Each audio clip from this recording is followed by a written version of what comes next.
Ukrainian President Volodymr Zelenskyy says Russia has carried out one of its biggest aerial attacks on the capital overnight. Officials say the hours-long raid involving hundreds of drones and 7 missiles affected 7 of 10 districts and injured several people. The Mayor of Kyiv says air defense units were activated to fend off the strikes.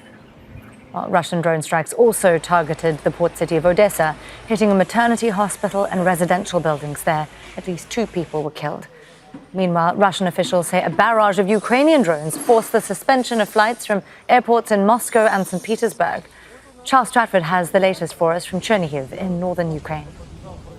Another heavy bombardment by Russia overnight. The focus of the attacks seemingly on the capital, Kyiv. According to the Ukrainian Air Force, they are saying that they managed to intercept 284 of the 322, mainly drones, but also including cruise missile attacks, targeting various areas, it seems, of the capital. Last night we have seen video of Ukrainian helicopters scooping water out of lakes to try and extinguish some of the fires. The Ukrainian authorities saying that at least 4 people were injured and hospitalized in the capital. There was also a concentration of attacks by Russian forces on the southern port city of Odesa, where, according to local authorities, so far at least 2 people have been reported as having been killed and at least 9 others injured. The attacks there hitting a residential building and a maternity hospital. It's important to recognise, though, that a lot of the damage to this civilian infrastructure is often caused by falling debris once these interceptions have happened. Because for all intents and purposes, most of these attacks do seem to be targeted by Russia.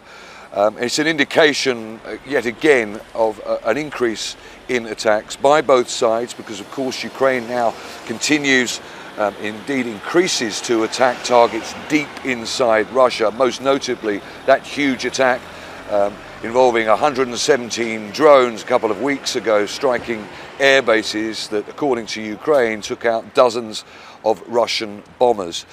This is all happening as we go into the second day of this prisoner exchange. We understand that the focus of today will be a continuation of an exchange of all prisoners on both sides who are injured, who are ill and who are under the age of 25.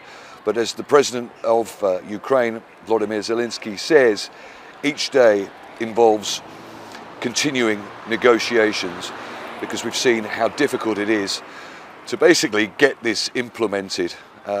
These prisoner swaps are being seen as the only really solid outcome of 2 rounds of face-to-face peace negotiations, the last one of which happened in Istanbul on June the 2nd. Charles Stratford, Al Jazeera, Chernihiv, Ukraine.